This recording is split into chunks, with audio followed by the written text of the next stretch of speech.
I'm a coffee roaster. That's what my business is. It is what I've done for the past 6 years. Just wanted a good cup of coffee to start with. Since I've been working here, Jack's introduced me to a lot of the coffee world, I suppose, and I've sort of been quite captivated by it and how there's so much to find out within coffee. It's not just a drink.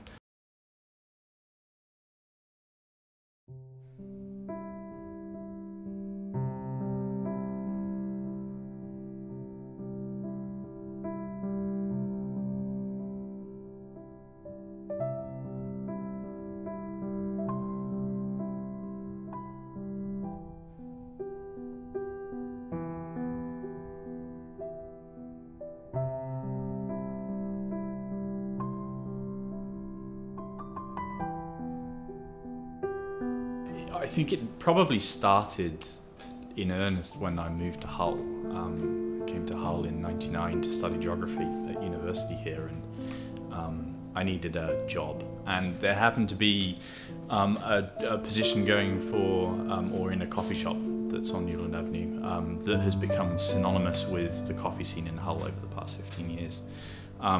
So that's where it started. I've come from a background where I like to analyse things, and people around me might say that about me, is that I spend a lot of time analysing things. And certainly in the roasting world, there's an awful lot of chemistry involved, and the understanding of that very complex chemistry can make or break a good cup of coffee.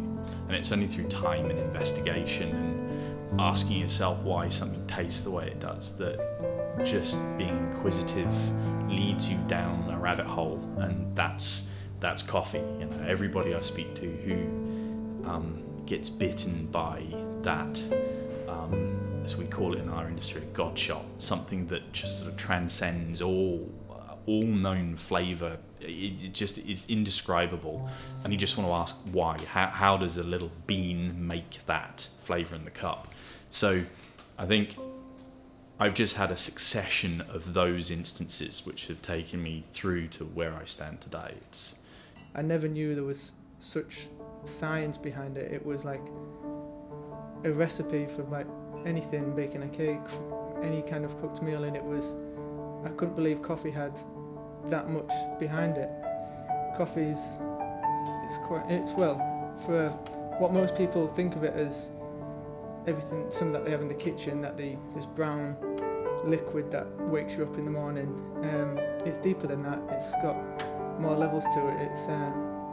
It's got tons and tons of flavours behind it, and as soon as you hit that like revelation of coffee doesn't have to be bitter and it doesn't have to be strong, and I suppose most people's first thing of coffee is it smells amazing but tastes absolutely disgusting, and at the end of the day it's a fruit, and like that acidity, that bitterness, and when you take that deeper and get to the flavours beneath that, then it's quite amazing really. It's a bit of a revelation that coffee can taste like strawberries, or it can taste like oranges, or you can get those hidden flavours.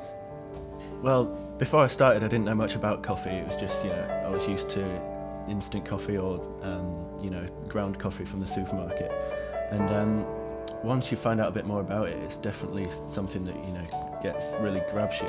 So the origin of a particular coffee, that's where we'll start. Like with a single origin, say, with a Brazil, you'll look at the farm where it was grown, you'll look at the altitude at which it was grown, the way that the coffee was harvested, and all these things will affect the flavour that comes out of it. And to be able to take that information, look at it, feed it back to the roaster, who will then feed it back to me, who will be able to produce a drink that gives that depth of flavour. I've kind of learned that how to appreciate something that you're not used to. I think that's something I've enjoyed, because before I just instant coffee, whatever, it's just coffee.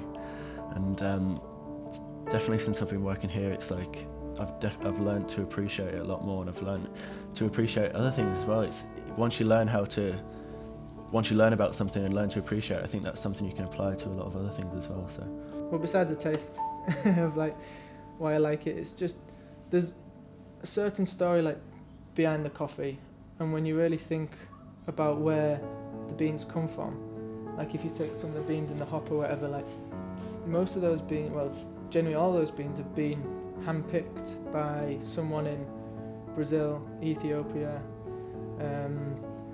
Rwanda, any like coffee growing country, handpicked by hand, then harvested and then processed all by hand, left out to dry in the sun, and then packed and then shipped and then roasted.